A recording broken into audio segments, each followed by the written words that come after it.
Pada malam hari ini kita lanjutkan materi-materi masih berkaitan dengan Rasulullah SAW yang kita ambil dari hadis qudsi, yaitu sebuah firman Allah yang tidak tertera di dalam Al-Quran secara redaksi tekstual dari Rasulullah, tapi konten makna dari Allah Subhanahu wa Ta'ala.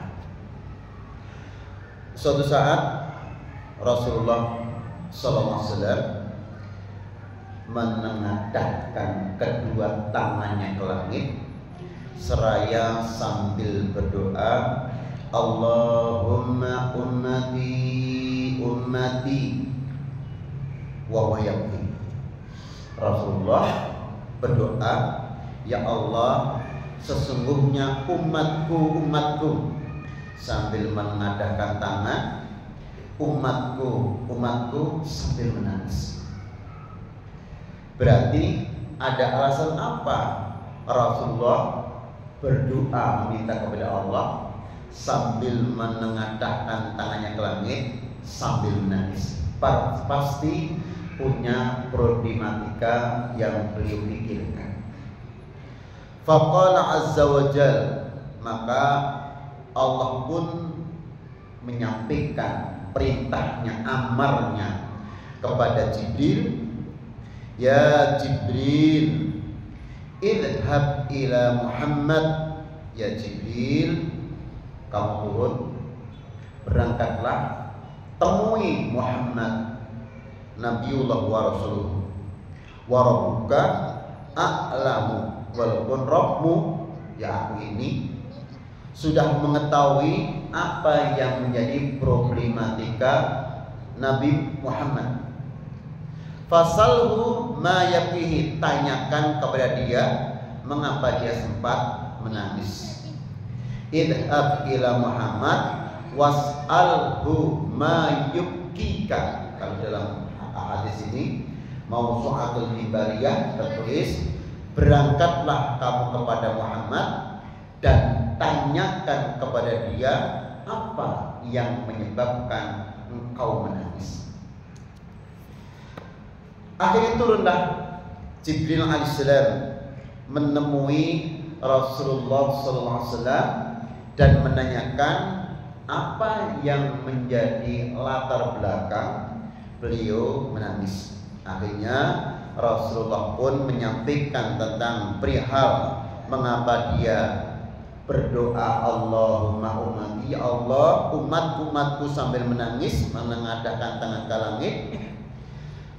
Faqala Allah azza wa jalla, setelah dilaporkan kepada Allah oleh Jibril, ya Jibril, idhab ila Muhammad, ya Jibril, kamu turun kembali, sampaikan kepada Muhammad bahwa aku telah ridho, aku telah memperbolehkan, aku telah meridhoi, aku telah mengijabahi permintaan Muhammad agar seluruh kesalahan-kesalahannya diampuni. Ternyata Nabi Muhammad itu menangis karena memang meminta kepada Allah agar seluruh dosa-dosa umatnya diampuni. Kemudian dalam hadis yang lain mengatakan, Allahumma ghfir bi qaumi fa innahum qaumun la ya'lamun. Ya Allah, ampunilah kaumku, mereka melakukan kemaksiatan, kemusyrikan, kekafiran, kemunafikan, kedoliman, apapun yang mereka lakukan dari segala macam bentuk syar, kejelekan-kejelekan itu, ya karena memang mereka nggak mengerti. Seolah-olah mempunyai eksplisitnya mengatakan bahwa seandainya mereka mengetahui, mereka sudah beriman padamu, tidak mungkin mereka akan melakukan seperti itu. Maka para muhaddzitsin menyampaikan bahwa hadis ini menandakan tentang baka rahmatuli umati, baka Rasulullah, menangisnya Nabi itu karena saking banyak memberikan kasih sayangnya kepada umatnya. Jadi kesimpulannya, ketika ada orang-orang yang melakukan kemaksiatan, seperti kemarin pernah kami sampaikan, ada seseorang yang ingin membunuh beliau. Saat itu Rasulullah sedang tidur. Tahu-tahu Rasul bangun. Begitu Rasul bangun, nggak jadi, walaupun pedang sudah terlunus, konangan.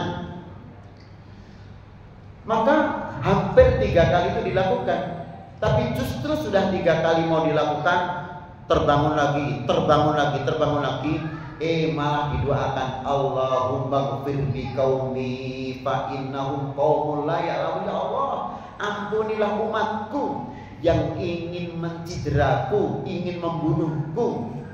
Karena mereka mau melakukan itu ya karena tidak tahu hukumnya, bahwa barang siapa yang membunuh dan seandainya pembunuhan itu berhasil, dia kelak juga akan mati terbunuh juga. Siapa yang membunuh? Keluarga yang dibunuh.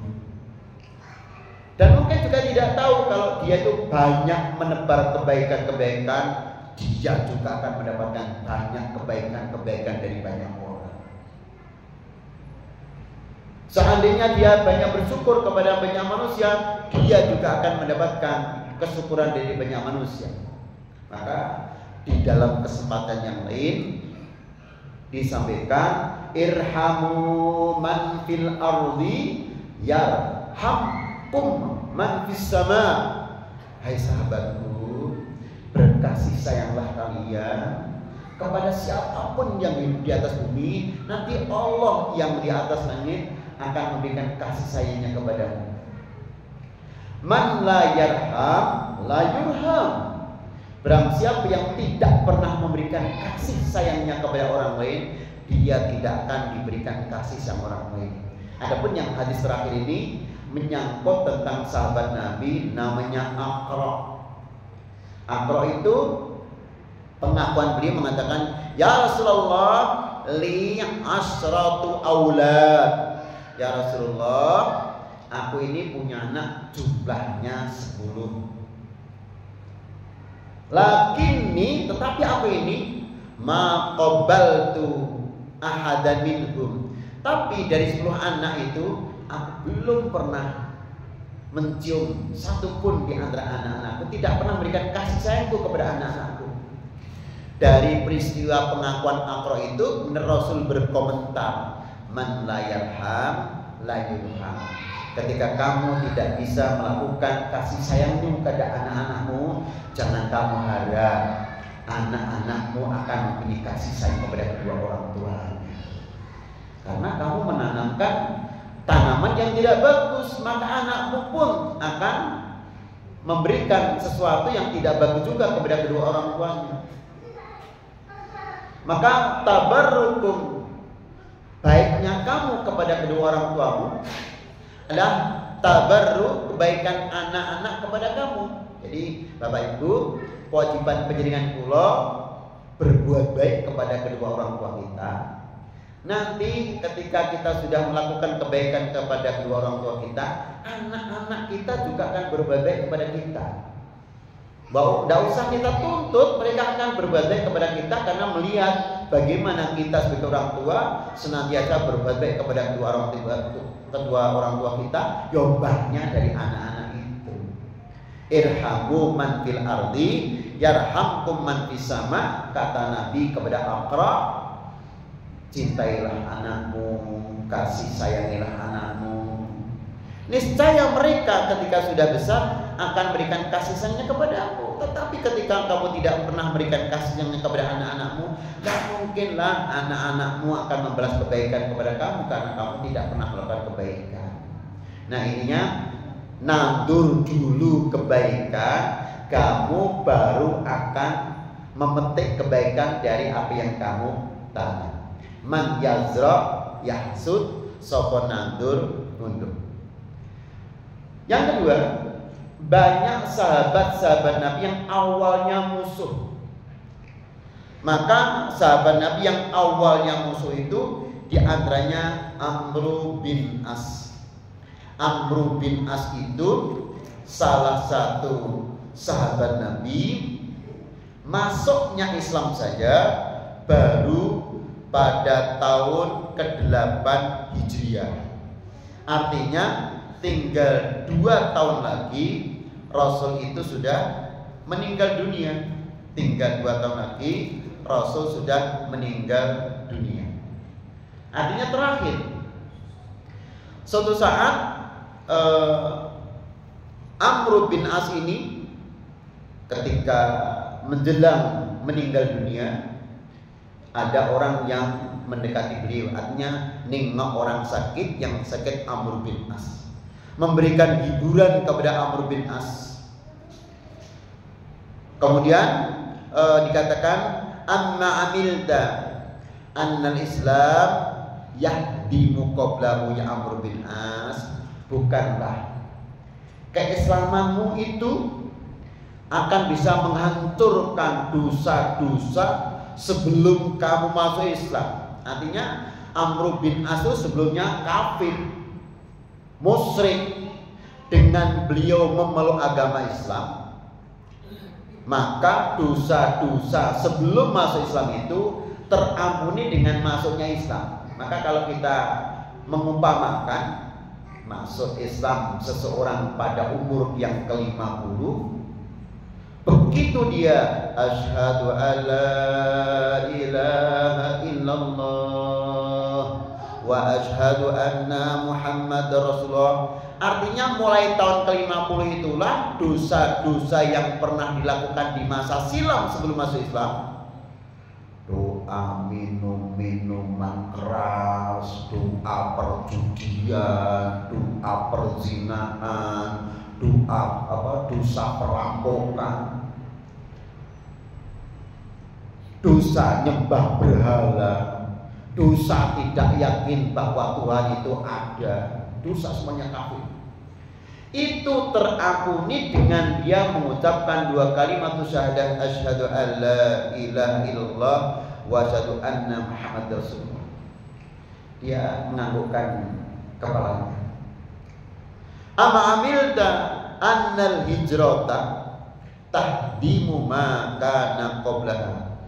Tidakkah kamu tahu, hai Amr bin As, dengan seseorang hijrah itu akan bisa menghancurkan dosa-dosa yang dilakukan sebelum kamu hijrah. Maka sahabat-sahabat Nabi yang awalnya musuh itu seperti Abu Sufyan, Umar bin Khattab itu juga dulu musuh. Tapi dengan masuknya Islam, dengan hijrahnya dari kekafiran menuju keislaman, dengan kemusyrikan menuju tauhid, maka dosa-dosa yang silam itu secara tidak langsung terampuni. Kemudian yang terakhir, ini bagi para bapak ibu yang Allah sudah mudahkan untuk bisa menunaikan ibadah haji, yang sudah mudahkan untuk melaksanakan ibadah umrah. Ini sebagai bentuk kabar gembira. Wa innal hajja yahdimu ma kana qabla. Sungguh dengan haji itu, maka dengan haji itu akan menghancurkan dosa-dosa sebelum haji.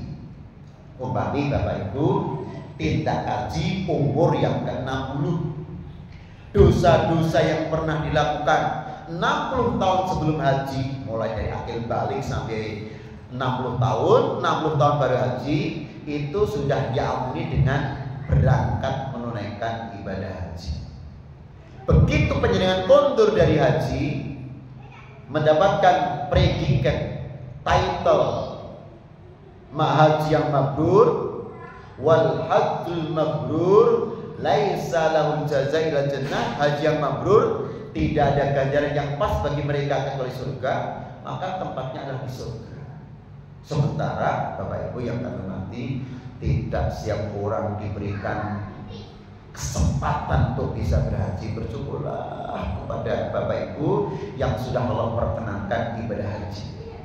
Bersyukurlah kepada bapak ibu yang sudah tindak umroh. Tidak siap kaum muslimin sudah bisa melakukan ibadah umroh. Sementara umroh itu al umroh ilal umroh kafarat kafaratun lima bainahuma. Umrah yang satu ke umrah berikutnya sebagai penghapus dosa.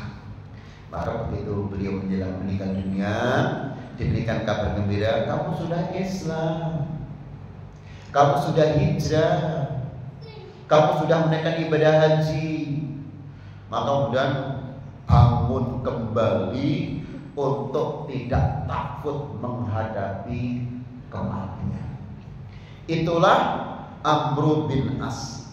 Maka betul doa Nabi, Allahumma ghfir bi qaumi. Ya Allah, ampunilah umatku. Banyak sahabat Nabi yang awalnya menantang Rasulullah. Banyak orang-orang yang hidup di zaman Nabi awalnya menantang Rasulullah, bahkan ingin membunuhnya. Tapi dengan Allah maghfir, ya Allah ampunilah mereka, artinya ya Allah berikanlah kesadaran mereka sehingga mendapatkan petunjuk-Mu. Setelah mereka mendapatkan petunjuk-Mu, artinya mereka itu hijrah masuk Islam. Tentunya ketika mereka sudah masuk Islam, dosa-dosa yang lalu akan diampuni. Ketika dosa-dosa yang lalu diampuni, maka yang depan dia semakin melakukan kebaikan, maka dia akan hati-hati sendiri karena dia menjadi orang yang bertakwa, melaksanakan perintah dan meninggalkan apa yang dilarang. Itulah monggo kita berlatih, walaupun kadang-kadang ada orang itu memusuhi kepada kita, tapi yang kedua ada orang itu kadang-kadang kita ajak ke masjid juga tidak, berangkat ke masjid juga tidak sholat. Doakan saja doa yang baik, jangan dimusuhi. Semoga mendapatkan hidayah. Kalau nanti mau berangkat ke masjid, kalau nanti menjadi pendukung keberadaan masjid, misalnya ini urusannya masjid, maka banyak sekali sahabat-sahabat Nabi yang mempunyai kisah sebelumnya memusuhi Nabi, tapi begitu masuk Islam luar biasa keislaman mereka, bahkan sepenuh hidupnya untuk Islam. Dua, kita mengulang kembali pelajaran dari Isa alaihissalam. Awalnya Nabi Isa itu ya sebetulnya sama dengan kita ketika sudah memberikan dakwahnya untuk tauhid, mengajak orang menuju kebaikan. Namanya mengajak itu ada orang yang mau, ada yang tidak. Ada yang mau menolak, menantang, ada yang mengikuti atas aran-aran tersebut. Maka Nabi Isa alaihissalam, qaulu Isa alaihissalam, in tu'adzibhum fa innahum ibaduka. Ya Allah, aku sudah sampaikan kepada mereka untuk bertauhid kepadamu. Yang terjadi malah mereka itu mengambil aku ini dianggap sebagai salah satu Tuhannya. Karena sebagaimana kita ketahui, wa anna Isa Ruhullah wa kalimatuhu, bahwa Isa itu ada karena roh yang ditiupkan oleh Allah kepada Nabi Isa, sehingga tanpa perantaraan seorang bapa Isa lahir. Nah, banyak di kalangan umatnya Nabi Isa itu bahwa Allah itu sebagai Tuhan Bapa begitu. Nah, kemudian Nabi Isa memintakan maaf, ya Allah, seandainya mereka punya anggapan seperti itu, ampunilah mereka ya Allah. Memintakan kepada mereka ampunan itu boleh kalau mereka masih hidup, yaitu diawali dengan diberikan petunjuk untuk bisa mengikuti yang hak. Yang kedua, ketika sudah mendapatkan petunjuk, tentunya taubatan nasuha itu diterima oleh Allah. Ketika taubatan nasuha diterima oleh Allah, maka seluruh dosa-dosa akan diampuni. Maka selagi Nabi Isa pun ketika berdakwah itu, ya yang penting basyira wa nadhira, memberikan kabar gembira bagi orang-orang yang melakukan kebaikan dengan surganya. Nadhira, memberikan peringatan-peringatan bagi orang yang menentang akan mendapatkan neraka Allah. Sudah disampaikan. Setelah itu terserah oleh Allah diberikan petunjuk atau tidak untuk memeluk keyakinan yang sudah disebarkan oleh Isa alaihissalam. Ini juga ternyata berlaku bagi Rasulullah Muhammad. Allahumma ighfir biqaumi fa innahum qaumun la ya'lamun. Berapa orang yang sudah mendapatkan dakwah Rasulullah, tetapi juga ternyata ada yang beriman, ada yang tidak. Maka Rasul tidak bisa memaksakan mereka pasti mendapat hidayah. Bahkan ditegur oleh Allah, innaka la tahdi man ahbabta walakinnallaha yahdi man yasha wa yarda. Ya Muhammad, kamu tuh tidak bisa memberikan petunjuk kepada orang yang kamu cintai, tetapi yang berhak memberikan petunjuk itu hanyalah Allah. Maka walaupun kita itu sudah mendapatkan petunjuk, tiap hari kita tidak pernah berhenti dengan tetap minta petunjuk terus kepada Allah. Ihdinas siratal mustaqim, siratal ladzina an'amta 'alaihim. Ya Allah, berikanlah petunjuk kepada kami. Yaitu petunjuk apa? Sebagaimana jalannya orang-orang yang telah kau berikan kenikmatan dari kalangan para nabi, para siddiqin, para syuhada, para sholihin. Itu orang yang pernah Allah berikan kenikmatan kepada mereka. Ihdinas siratal mustaqim, yaitu siratal ladzina an'amta 'alaihim, jalan yang pernah kau berikan kenikmatan dari kalangan para nabi, para sahabat nabi, para syuhada, para sholihin. Ya Allah, berikanlah petunjuk kepada kami manusia biasa ini, sebagaimana yang telah kau berikan petunjuk kepada para nabi, para siddiqin, para sahabat, dan orang-orang yang saleh. Jadi kita tetap memerlukan petunjuk dari Allah. Maka sekali lagi, petunjuk itu harganya mahal. Berulang-ulang kita sampaikan bahwa kita hidup tidak di zaman Nabi Muhammad. Kok kita mendapatkan petunjuk, kata Rasul, itu besok ikhwani fil jannah, besok menjadi saudaraku di surga. Sahabat Nabi ada yang cemburu loh. Lah kami dianggap apa ya Rasulullah kalau mereka saudara kamu? Wa antum ashabi wa anta sahibi. Kalau kamu mah sahabatku, kalau mereka saudaraku. Saya jadi bertanya, ma farqu bainas sahabah wal ikhwan? Apa perbedaan antara sahabat dan saudara? Dekat saudara atau dekat teman? Ya dekat saudara. Saudara itu lebih berhak diberikan sesuatu daripada teman. Maka sering kami sampaikan, utamakanlah saudara kamu sebelum teman kamu. Teman itu setelah saudara. Maka kita itu diprioritaskan oleh Rasulullah. Mengapa? Karena kita itu saudaranya Rasul. Walaupun tetap kembali saudara fiddin, ikhwan fiddin, sahabat juga sahabat fiddin. Inilah bahwa peran Nabi Isa hanya sebagai perantara, terakhir petunjuk tetap di tangan Allah. Itulah juga berlaku bagi Nabi Ibrahim. Sekali saya ulang kembali, itulah berlaku bagi Nabi Ibrahim. Bagaimana tidak capek Nabi Ibrahim telah mendakwahkan tauhid di tengah-tengah masyarakat agar orang-orang mengakui Allah itu Esa, tunggal, memerangi kemusyrikan, bapaknya sendiri yang bikin patung. Viral saat itu bahwa Ibrahim ini sudah mengusik patung-patung buatan bapaknya sendiri. Akhirnya mereka ada persekongkolan untuk membunuh Ibrahim dengan dibakar itu. Kembali ketika api sudah dinyalakan, Nabi Ibrahim ditelanjangi. Dalam Tarikhul Tabari itu kalimatnya, Tarikhul Tabari itu memang Ibrahim itu ditelanjangi, kemudian dilemparkan ke dalam bara api. Tapi anehnya Namrud melihat di tengah-tengah bara api itu Ibrahim sudah pakai pakaian. Ketika dilemparkan seorang diri, di tengah-tengah api itu Ibrahim ada temannya dan dipakai pakaian yang sama. Ternyata pakaian yang sama itu adalah malaikat yang mendinginkan api.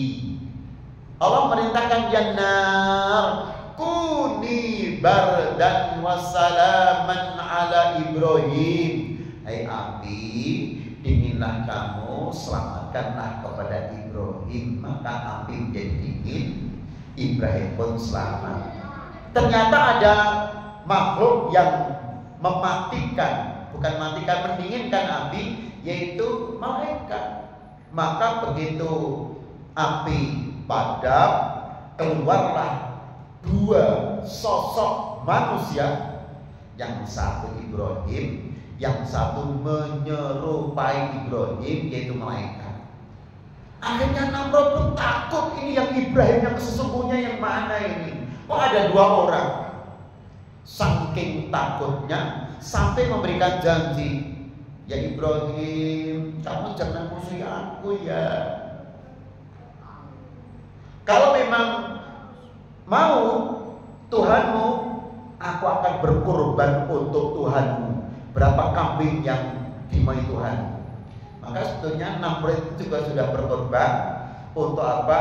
Untuk Tuhannya Ibrahim, karena ketakutan yang mau dibunuh bisa urip. Wah, nanti mesti matanya aku ini gitu. Akhirnya permintaan Tuhan apa? Begitu. Akhirnya itu menjadi pelajaran bagi kita. Kadang-kadang orang itu ingin mencidrai orang lain, yang dicidrai jangan mati. Begitu dia mati, wah, dia ketakutan. Dia ketakutan. Itulah Nabi Ibrahim, aku sudah mendakwai mereka, bahkan aku sudah dibakar, tetapi ada saja orang yang tetap musyrik. Ya Allah, berikanlah petunjuk kepada orang-orang yang masih musyrik itu. Karena dalam Al-Quran disebutkan inna syirka la dzulmun adzim, sesungguhnya dosa syirik itu dosa yang sangat besar. Kalau masih membawa dosa syirik sampai mati, dosa itu tidak diampuni. Tapi ketika membawa dosa syirik sebelum mati sudah taubat, maka segede dosa syirik pun ketika matinya itu sudah taubat dari kesyirikan, dia diampuni oleh Allah Subhanahu wa taala. Yang beberapa kali kami berikan contoh tentang Gunung Pegat di Kidul Ngadirojo. Wah, panjenengan kula ingkang kalipun Solo di Pak Haji Mafuki ajeng kondur tempat Pacitan lewati Ngadirojo Kidul lewat Gunung Pegat. Zaman riyen niku Ustaz sampai juga demikian Pacitan. Ada orang ketika nganten anyar utawa ngantena ora wani lewat Gunung Pegat. Ngantenan ngarak nganten wani lewat Gunung Pegat kok pegatan tenang. Memangnya gunung bisa megat orang yang sedang melakukan pernikahan? Dosa itu, dosa itu. Napa melih wonten ingkang kagungan keyakinan yo. Bayangkan kita ke Pacitan itu lewat berapa kali? Angger ada kali gede. Mangke wonten apa nih? Gua ayam siji warna ireng. Jumlah dari Solo sampai Pacitan itu berapa kali? Sebanyak itu ayam yang kita buang untuk danyang-danyangnya yang nunggu kali. Ya, berarti selamat dan tidaknya seseorang karena kali.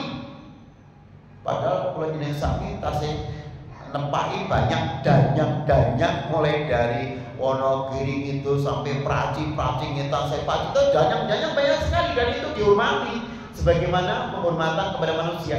Nah, ini materi akidah itu salah. Maka saya tidak tahu persis, hanya pernah mendapatkan share-sharean YouTube dan itu saya nyampaikan salah. Raden Ajeng Kartini, orang yang sangat luar biasa di dalam sejarah.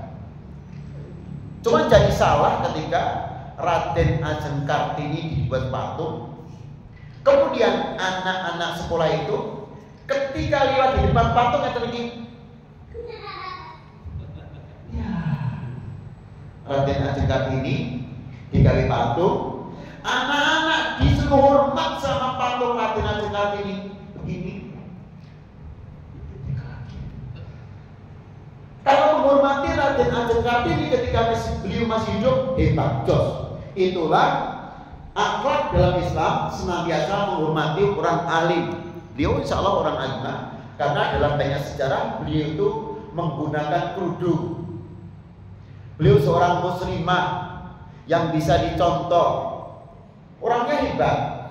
Tetapi yang tidak hebat itu adalah generasi berikutnya ada, ini tidak banyak tempatnya, ada di sebuah tempat yang dijadikan sebagai patung, anak-anak suruh menghormati patung itu.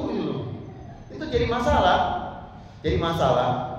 Maka mengapa Rasulullah SAW banyak disampaikan tidak boleh digambar, apalagi Rasulullah dijadikan sebagai patung. Lah kok udah nyembah Nabi Muhammad? Iya, udah nyembah Nabi Muhammad.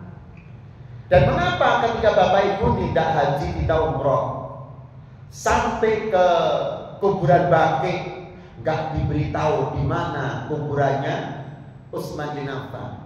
Lah kok nak diberitahu?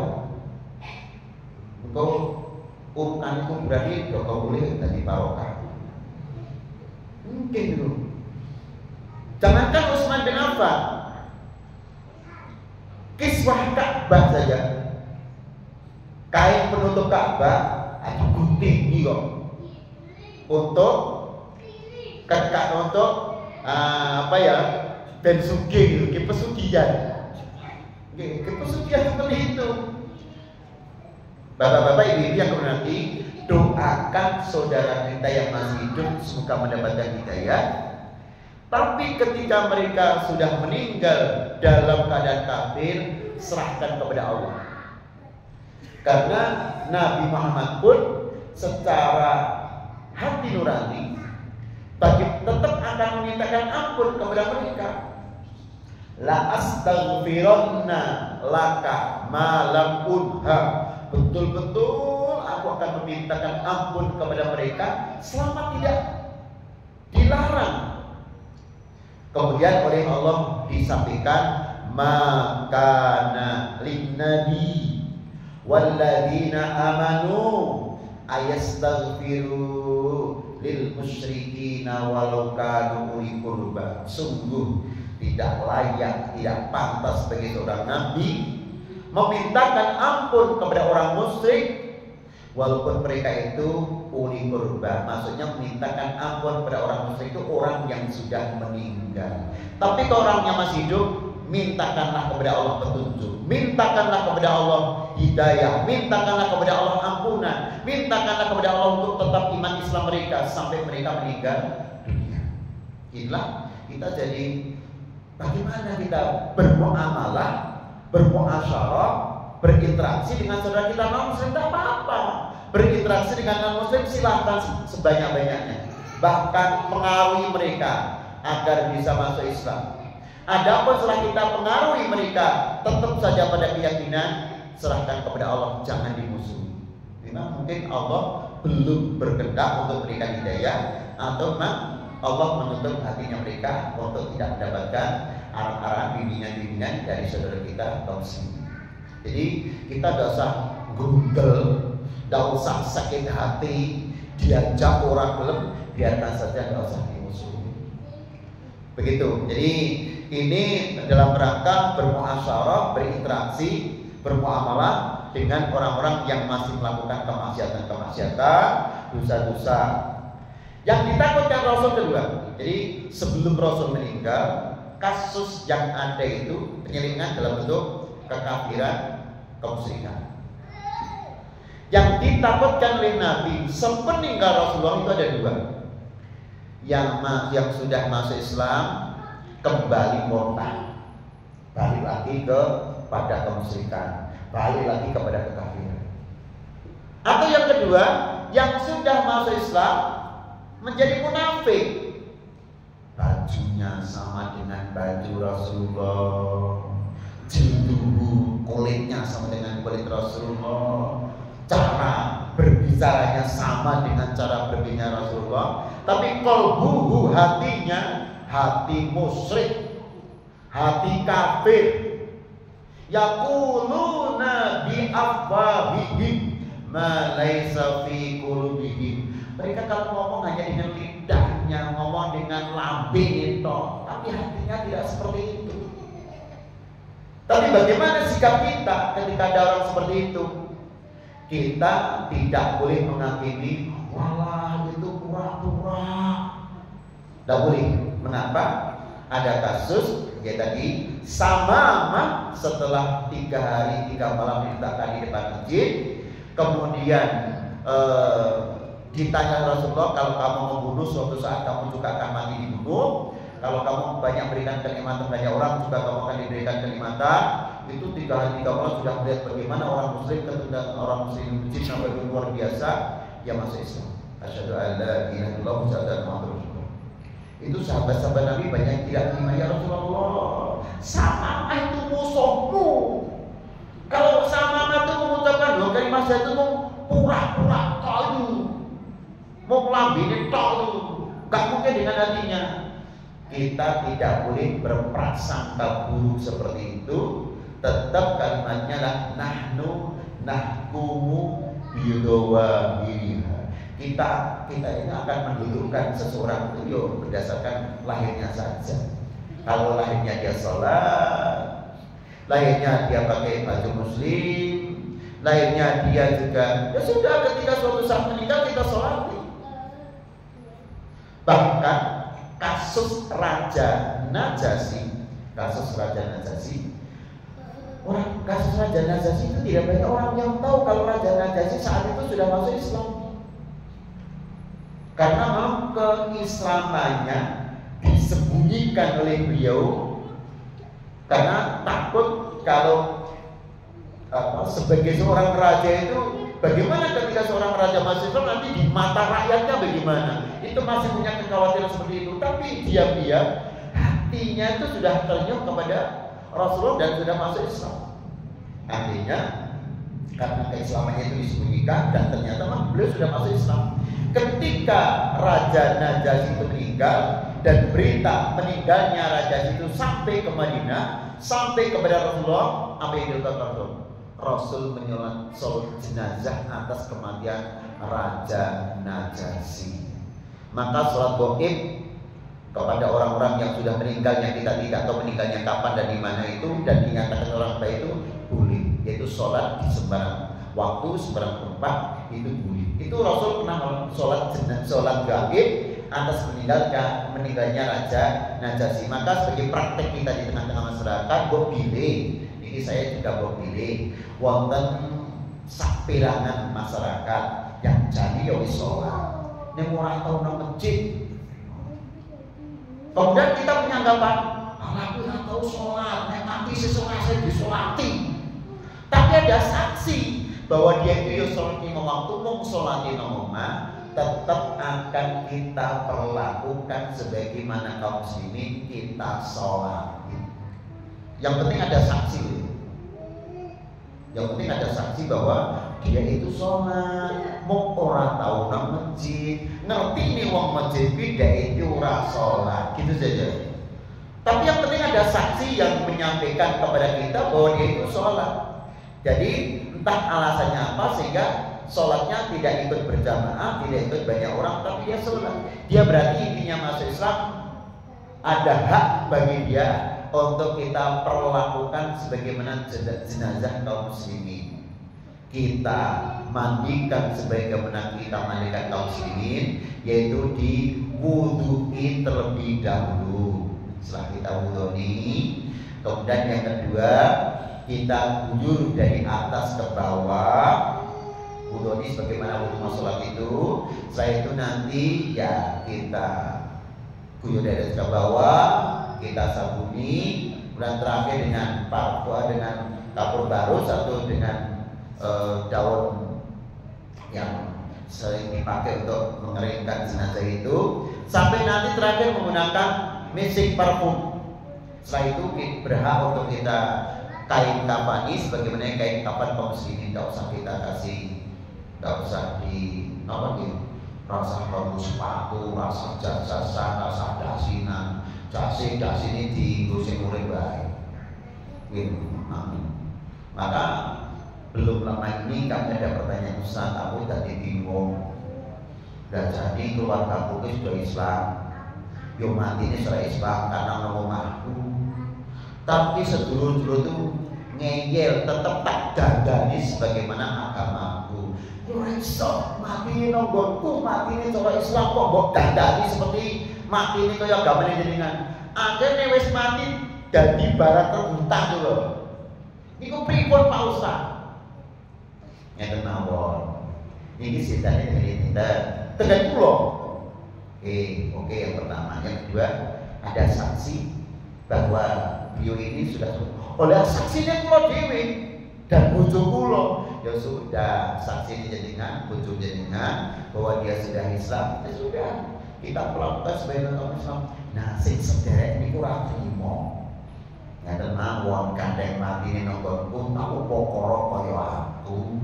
Yen wingi itu matine ning jenengan dan aku tidak tahu apa Islam tidak itu terserah jenengan. Lagi matine nonggonku kok dijaluk dipokoro kaya nonggonmu ora iso. Wah, itu rame-rame mau apa di pengadilan, masa wong mati mau diajukan ke pengadilan. Tapi lucu nih.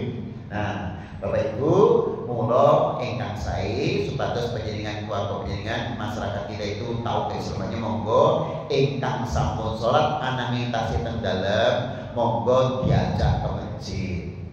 Biar keislamannya banyak diketahui banyak orang, sehingga nanti ketika menikah itu betul-betul clear keislamannya, dia berhak mendapatkan perlakuan sebagaimana kaum muslimin. Sehingga Pak Budi sing tukang nyopir ambulan ra bingung. Niku oleh ora kok nganggo ambulan masjid kota iki. Wah. Sempat rame nggih, sempat rame. Yo ngapunten Pak Wanina. Begitu. Jadi ini sempat rame. Monggo, yang penting saudara kita selamatkan sebelum Allah berikan petunjuk kepada mereka. Yang sudah Islam walaupun sholatnya di rumah, monggo diajak ke masjid sehingga keselamatan mereka kita tahu, dan kita jangan memusuhi orang yang belum masuk Islam. Semoga Allah berikan petunjuk kepada mereka suatu saat nanti menjadi sahabat kita dalam agama Islam. Kata mugi Allah paring selamat datang kejadian keturunan kula para istiqomah. Tumugi mangke sak wekdal dalam pikiran kula sumat-sumat di hadapan Allah Subhanahu wa taala. Subhanaka Allahumma wa bihamdika asyhadu an la ilaha illa anta astaghfiruka wa atubu ilaik. Wassalamualaikum warahmatullahi wabarakatuh.